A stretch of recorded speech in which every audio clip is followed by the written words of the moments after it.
Ah,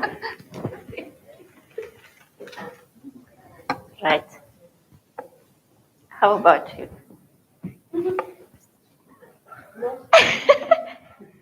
Okay. Do I switch this off? Okay. All right. Well done. Tell me, what was when was it easy to remember somebody's name and when was it hard? January from the January. Jan from January. Well done, because it makes an association. Jan and January. Okay. Who had that answer?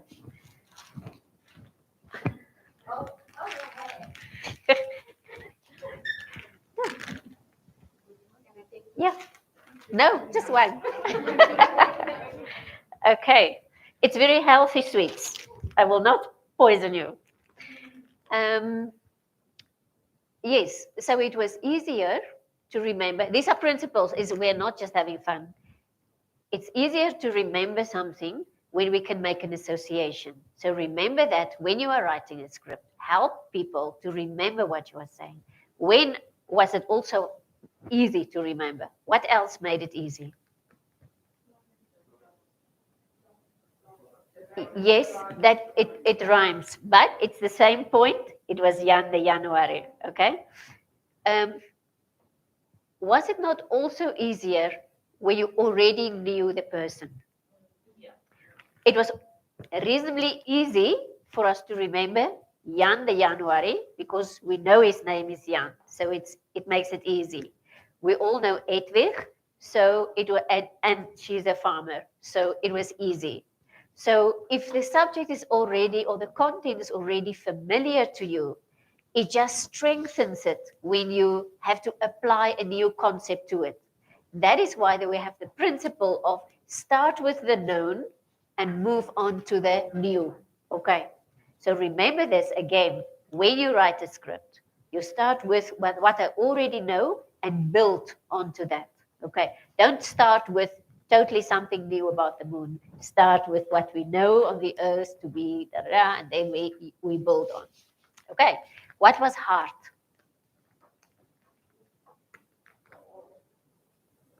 The what? That's right. That is a very good point, because knowledge has to flow logically. And the way we did it here was a total Diermekaar order, so that it was hard to say who was that one. And so if it was in a row, we could say like A, B, C, but the order made it also. So this is not something to apply. This is something to avoid. Don't your information has to flow logically to the learner. It cannot be, Diermekaar, you say something about this, and then you move on to something else, and then again you come to something like this. It makes it hard. What else was difficult? I will tell you. Maybe as in reverse what we said, when you don't know a person, you have to you learn that this is Gurrier, the economist, and if you know that she's an economist, like we knew it's a farmer, then it's easier for you to remember. But if it's new content, it's harder to remember. That is why we have to make associations. That is why we have to try and find a rhyme. That is why we have to make it familiar and simple. None of us could remember we're going to go up in flames here. We will not. We will not. So De La Quellerie was very hard to remember. And I could only think of the 3 ships of Van Riebeeck, right? Is that where it comes from? It is. Okay. All right. So again, association helps you. But if the content is very, like, I'm still not sure if I'm saying visum, what? because it is a new name to me, and it's not something that I'm used to. So those are the things to remember when you are writing a script also. But there's another thing that made it easy to remember. What was that? Something that made it easier. Because you know you will not get a sweet until you have it, right? It is a thing. Because if you don't remember this lesson, you will not score points, you will not pass the test. So the motivation for remembering it has to be there. Okay. So that was an exercise in remembering. Do you know? Where is this stick? We really need help to remember things. Because our remembering is not very good. I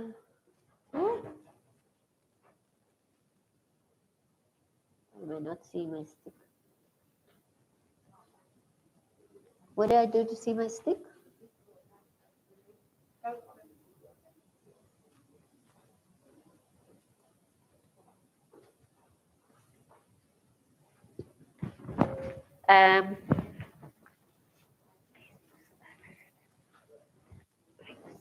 Yeah. Yeah. Okay. Okay. Yeah, I was going to ask. I forgot. Yeah, that's good. Okay. All right. We'll break at 10. So we'll quickly get there. Okay. So the thing. Thank you. How did I? What was I supposed to do? Okay. Good.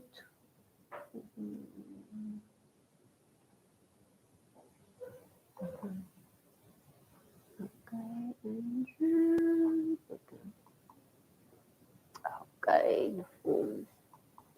Not the forms. Not the forms. Do I have it? Yeah. Do you know? Thank you. These are some principles. Bigger, no? Where? Oh, this one. Do it there. Yeah.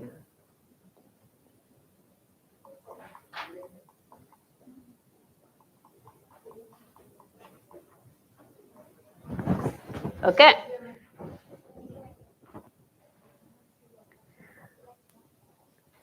Okay, so these are some of the laws of remembering, that we remember best what we heard last. That is why they say you have to learn the stuff that you learn before you go to bed. It's fresh in your mind, and often you wake up with it.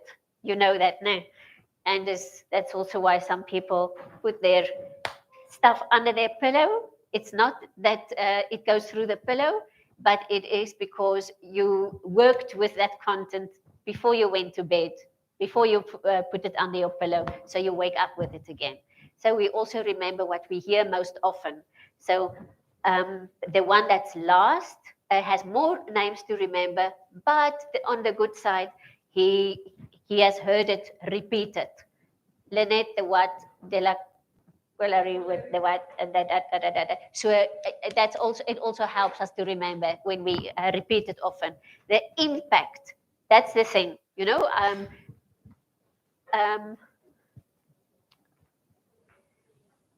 There was a newly married couple that was sitting in a train, and the guy was very much in love, and he said, "Oh, and whose little cheeks are these? It's mine. It's also yours.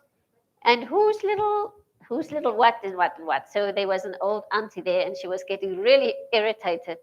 And she said, "Look, when you get to the kitty in the corner there, that's mine." So I'm just saying, when they start carrying us out here, I will say, "This is my desk." So the impact is another thing. If something makes an impact on you, that's what you remember. So we have to be careful. Sometimes we use an image even a mental image, a sound image to enforce learning. But that image could be stronger than the message, and that is a problem. We must use images, mind images for people to get the message across, but be very sure of what is. I'll give an example. I was, as a journalist long ago, I was once, we did something about the ability of the Bushmen or the San people to track. So it was, the story was about a cultural thing and the ability and we did it all. But there was, to illustrate this, they showed us how they were tracking a snake. So this guy was going and he was saying, yeah, because of this, there's the snake, and why there was the snake. But it was such a strong image for people. Later that evening, I was at an ATM teller, and there was just somebody there, and he said, "Oh, you! It is just somebody I don't know, but that's the power of media. They just associate. I just saw you. You were there by a snake." So it was such a strong picture to this person. He absolutely remembers nothing about what I said or what the message of the news item was. He just knows, he associates that woman with the snake. It was just too dramatic, the picture. So yeah, the impact of what things have on us. We want our things, our lessons to have impact, but be careful that it's you want it to have the impact that you want to create there. In the application, we only remember what we have a use for. So we are discerning all the time. When we hear things, we are thinking, is it worth my time to remember this? We scroll through so many WhatsApps and Telegrams and stuff, and we only retain that which is relevant to us, which we feel we can use later on. Okay, so that's the laws of remembering. Then I have to get to know this thing still.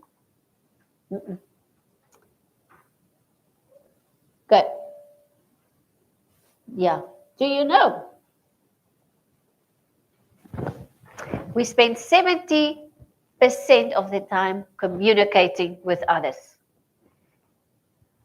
And that communicating includes 16% reading. That's not very much. Writing only 9%, 30% talking, and 45% listening. This is good news for those of us who do radio. That in addition, you have the person's ear. 45% of communication is listening. So make sure they hear you. Okay. 30% talking, some of us more, but yeah. There's also a difference between listening and hearing. Yeah. This tells us that we are in a good media. We can focus on the right thing. Okay. We have to break soon, so let's talk about. Yeah, tell me. Can you tell me some things that you have remembered because it makes an impact on you? Tell me some examples. Yeah? No? No?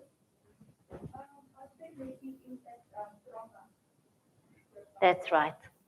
That is a very good point, and in fact, that's why those who do mind control things, that is why people, I don't know if we are so aware of those things, but people are always saying, where were you when you heard that President Kennedy was shot? Where were you when you heard that Lady Di was killed? So the impact of that moment, you can see yourself sitting in that car that time. You can see yourself, the where you looked down and you saw that grass, blade of grass there, that you can smell it. It takes you back right there. So that is the thing of impact, trauma. Yeah, that is it's true. What else? Yeah. Cindy the creator. I would say during high school when they showed us the movies for apartment, Yeah. it has influenced me because of the imagery. It's very strong imagery. Yeah. Yeah, that because that's also trauma, right? Yeah. It's trauma, but it's also association. So yeah. So when you see something similar to that situation, you associated it immediately with, yeah, that has to be like this because of this earlier image. Okay, so we want to, there's another thing that makes an impact on us. So we cannot traumatize our people all the time. We don't want to teach them with trauma. So what we can use instead is we use children whenever we can, because you want people to like your content. They like hearing about children. So not about children, you use children whenever you can apply it. You use animals because animals are our best friend. They appeal to us. These are some of the things we can use. And humor. Whenever you can use humor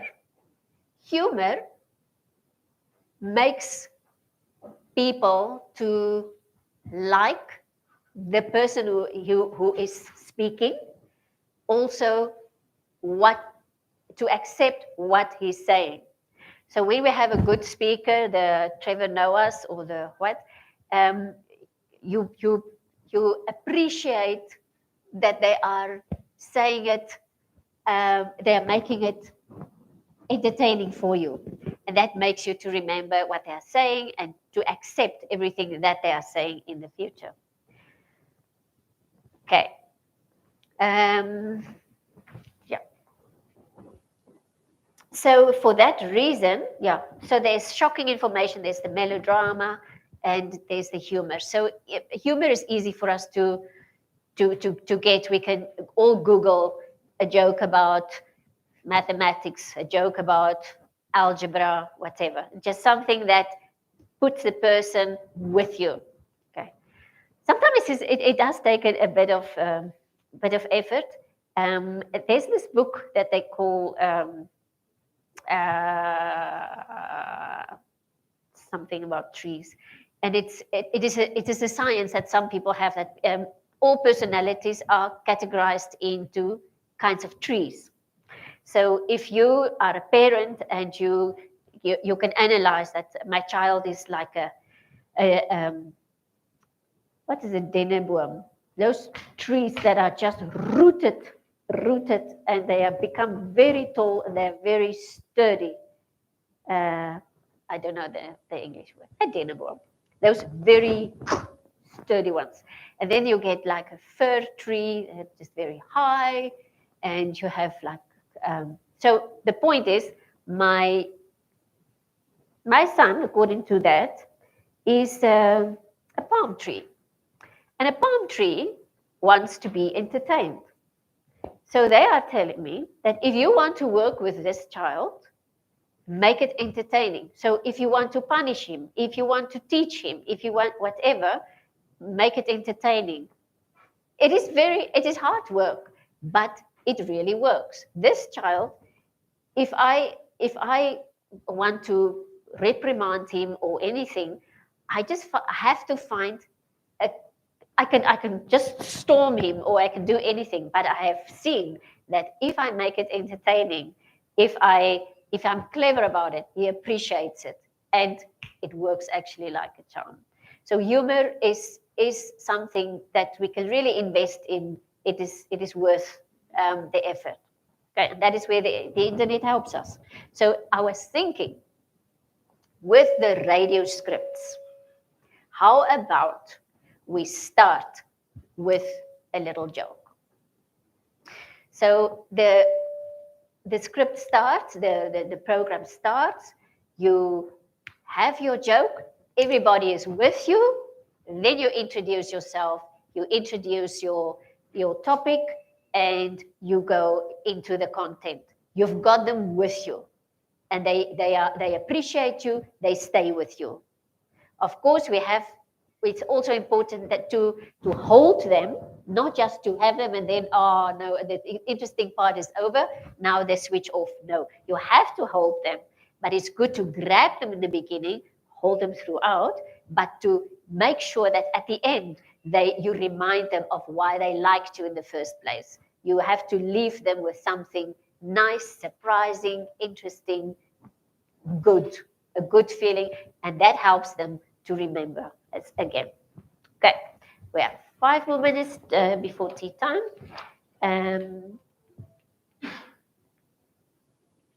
Let's talk about forgetting. Do you know?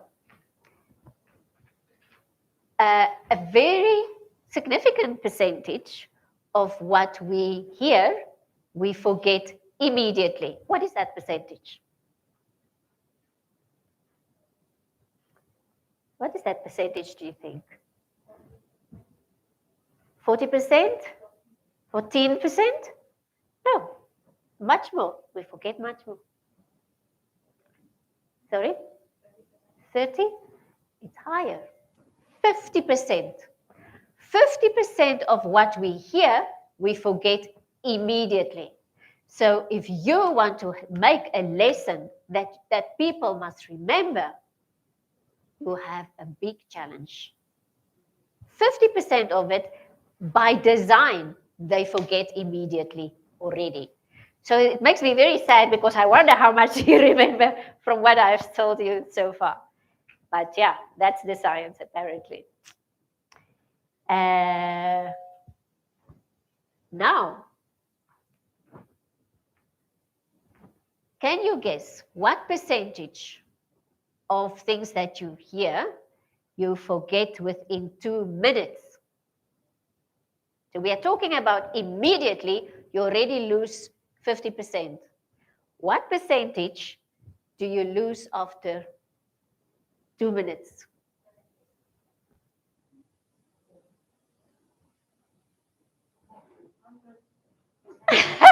Oh, we are doomed. Sorry? No, at least a little less. 75%. 75% of what we hear, we forget.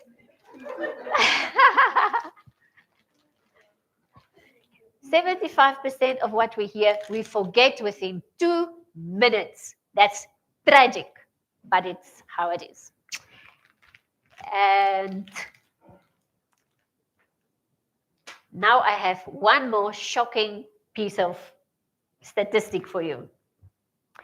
Of the 25% that we do remember, of the 25, so in other words, within 2 minutes, we lost 75% of it, which means we remain with 25% of this knowledge after 2 minutes.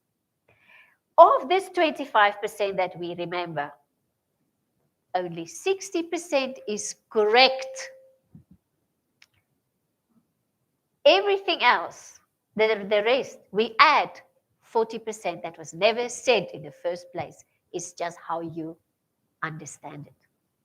So as you hear it, you reinterpret according to your own understanding so that you remember after 2 minutes, 25%, and only 60% of that is correct.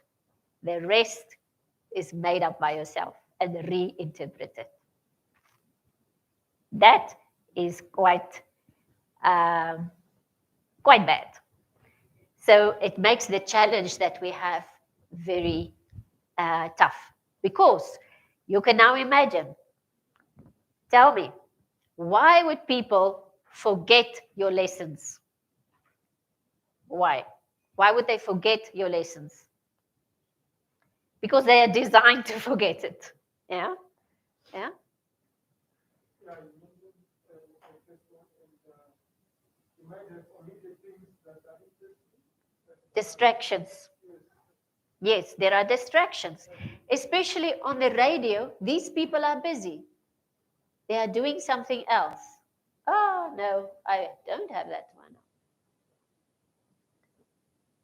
Okay. There are distractions. Why else? Because they didn't hear it in the first place. You guys are very scared of germs.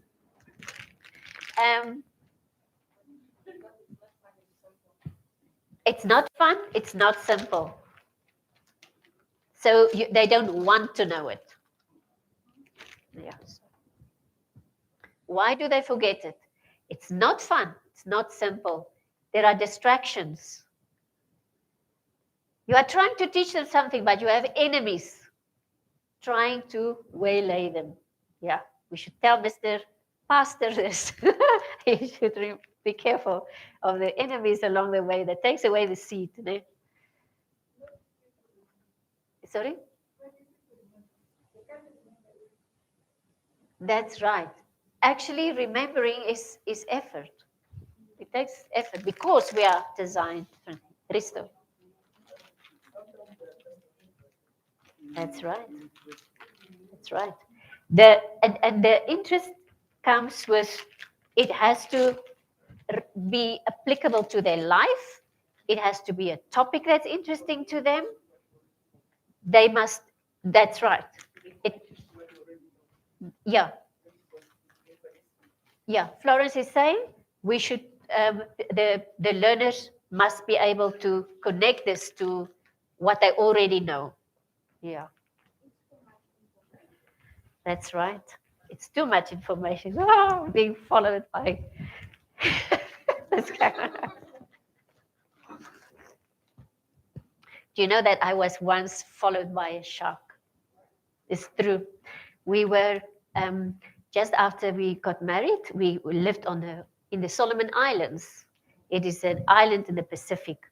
I just tell you this, and then we can go for tea. And I don't know. I think some people attract sharks, and I'm one of those, because the first time that I saw a shark, I saw a shark. It's like here when you go on a safari and you haven't seen one of the big five. It's like, oh, this was not worthwhile. It was like everybody, when I go snorkeling, I didn't dive, but when I go snorkeling, everybody wanted to go because there will be sharks, and there was always. But the last time was very exciting. We stayed there for 3.5 years, and we left. At the time that we left, I was very pregnant. I was like 8 months. So I was not really allowed to fly back anymore, but I was really big. And that day, the snorkeling, the others were diving far away, and I was there and a couple. So this couple were like holding hands, and they were snorkeling there, and I was just on my own. There's a small boat that checks the people, but sharks, they cut through the water. There's nothing they can do really, only to say, oh, I know what happened to her. She's been eaten by a shark. But I was hanging over. There was like a cliff on the sea bottom, and I was looking because there's these big sharks there in that cliff area there. And I cannot really swim, but when you have those snorkels, it keeps you in the air. That air keeps you adrift. And suddenly I saw a movement, and it was this girl, and she showed me. And when I turned around, they say that a shark, when they are interested in you and they turn direction, then you are in trouble. So that is what happened here. This shark was actually turning, and he came for me very slowly. And now you are paging through, what did I learn about this situation? What should I do now? And they said that you have to somehow put something in their eyes. And their nose are also very sensitive. And you have to actually keep them in the eyes like that. So now I'm wearing flippers. I have a snorkel here. So I cannot do anything. I just know that I'm now trapped. And this shark actually started to circle me. He was doing like a figure of 8 around, and I was like going, like I was just following so that I can remain eye contact with him. And that is where time stands still. You don't know how long it was. Like, was it a minute? Was it 5 minutes? I don't know. I just know this shark was circling me. I was all alone, and all I could do was keep him in the eyes. You know, a shark's eyes is evil. So, and the other thing was there was like some kind of coral, because I was now losing my drift. So I just anchored myself on this piece of coral so that I could turn around.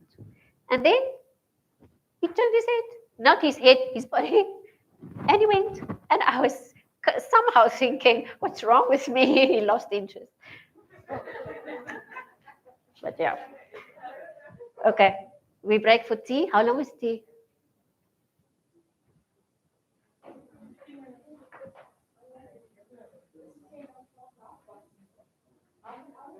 Half an hour is long.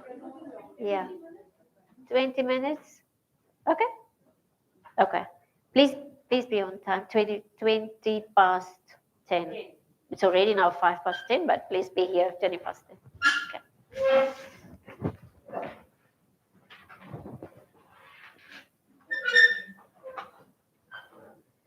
I should be careful what I say, because now you are thinking I attract sharks and snakes. It's rough.